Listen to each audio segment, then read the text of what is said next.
समृद्धी औद्योगिक प्रशिक्षण संस्था जामरूड रोड तालुका जिल्हा बुलढाणा। आता 12वीची गरज नाही। 10वी पास विद्यार्थी 2 वार्षिक ITI केल्यानंतर 12वीच्या समकक्ष मानल्या जाईल। ट्रेडर्स, इलेक्ट्रिशियन, फिटर, वेल्डर प्रवेश देणे सुरू। मुलींसाठी फी मध्ये विशेष सवलत। संपर्क 98 Mother Teresa school of nursing Buldhana. GNM साठी प्रवेश देणे सुरू। पात्रता 12वी उत्तीर्ण। शिष्यवृत्ती उपलब्ध। SC ST मोफत प्रवेश। संपर्क Mother Teresa school of Nursing Jamrund Road Kolwad Buldhana.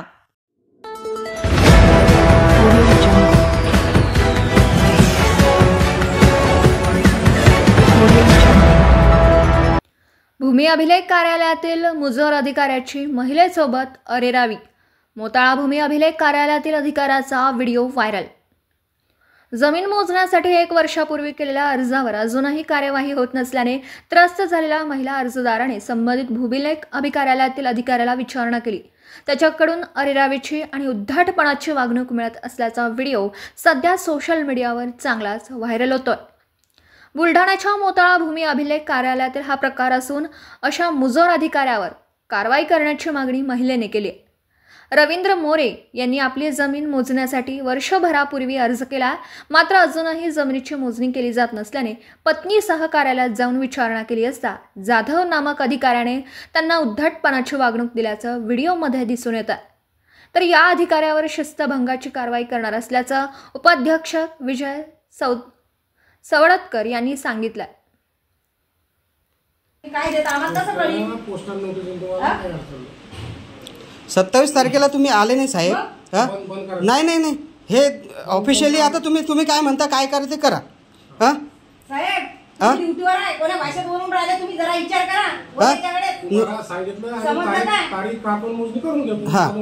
नाही नाही, मग 27 तारखेला तुम्ही आम्हाला नाही नाही आई आता सांगा। नाही नाही, तुम्ही काय म्हणता, तुम्हाला जे करायचं ते करा। मग 27 तारखेला तुम्ही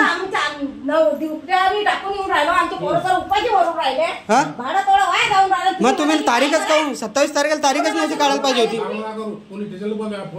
लावा पोलीस स्टेशनला, लावा पोलीसला लावा। हा आई पोलीस स्टेशनला कलेक्टर आहे की कोण आहे, बोला आधी। तुमची चुकी आहे की आमची चुकी आहे? नाही, गरीब ऐका, गरीबाला मारणं थांब 2 मिनिट आहे। गरीबाला मारणं असेल तर असंच मारा साहेब। बोलायला काय देऊ तुम्ही? समजलं का? बोला कोणता पोलीस येतो तो काय ना, म्हणजे आम्ही कानपट्ट्या देतो मग 27 तारखेपासून आम्ही घरी आहे। नाही साहेब काय, नाही साहेब म्हणून राहिले तुम्हाला जे, नाही साहेब म्हणून राहिले जे करायचं ते करा। मग ठीक आहे बा, नाही नाही तुमची भाषा आहे, आम्ही तुम्हाला नम्रपणे विचारू राहिलो की साहेब 27 तारखेला तुम्ही नाही नाही ठीक आहे। मी त्यांना नाही, रेकॉर्डिंग म्हणजे हे तर लिगल आहे, आम्हाला परमिशन, आम्ही हे नागरिक आहे। साहेब काय बोलू राहिले, तुम्हाला जे करायचं ते करा। म्हणजे मग काय तुम्ही काय राजे आहे काय? लोकशाही आहे ना ही? तुम्ही लोकशाहीमध्ये तुम्ही असे करू राहिले। आई थांब साहेब, आज नोटिसा देणार आहात की तुम्ही काल आम्हाला फोनवर बोलले। आज नोटीस भेटून जाईल तुम्हाला। मग आम्ही तोपर्यंत इथं बसतो, तुमची वाट बघतो। असं नाही करायला पाहिजे। तुम्ही थोडी माणुसकी दाखवायला पाहिजे होती। आम्ही गरीब माणसं आहे। नाही 27 तारखेला तुमचं कारण होतं ना, तुम्ही आम्हाला नोटीस दिली। जे काम बाबासाहेब नाही करू शकले ते काम तुम्ही करू राहिले साहेब। बाबासाहेबांना तरी गरीबाला मदत केली। नाही नाही नाही नाही साहेब, ऐका साहेब का नाही बंद नाही होणार हे। याचा अधिकार आहे आम्हाला लोकशाहीमध्ये, याचा अधिकार आहे आम्हाला लोकशाहीमध्ये। तुम्हाला जे करायचं ते करा असं म्हणता साहेब। ठीक आहे, थांब ऐक बरं साहेब, आम्हाला मारा मग। नाही साहेब आम्हाला मारा। नाही आम्ही, आमचा अधिकार आहे तुम्हाला आमचा मग मारा।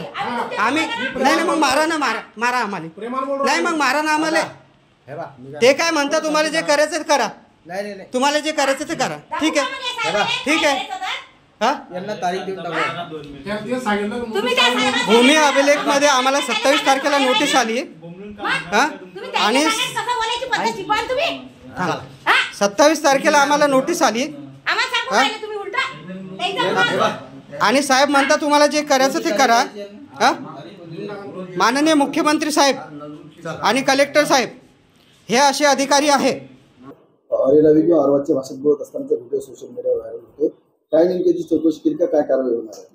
आपण जो व्हिडिओ दाखवला, व्हिडिओ व्हायरल झालेला, जो सोशल मीडियावर व्हायरल झालेला व्हिडिओ आहे, व्हिडिओ बघितल्यानंतर आम्ही आता त्यांच्यावर जी काही नियमानुसार कारवाई आहे कार्यालयीन, ती कार्यालयीन कारवाई त्यांच्यावर करू. त्याचप्रमाणे ते जे रवींद्र मोरे आहेत नामक ज्यांची मोजणीचं प्रकरण आहे, त्यांना 9/7/2025 ही सुधारित तारीख त्यांना देण्यात आलेली आहे आणि त्याच दिवशी त्यांची त्या ठिकाणी मोजणी होऊन त्यांना त्यांची जी कप्रत आहे ती त्यांना त्या ठिकाणी निर्गमित करण्यात येईल आणि जो संबंधित कर्मचारी त्यांच्यावरची नियमानुसार आपण कारवाई आहे शिस्तभंग ती आपण प्रस्तावित करू.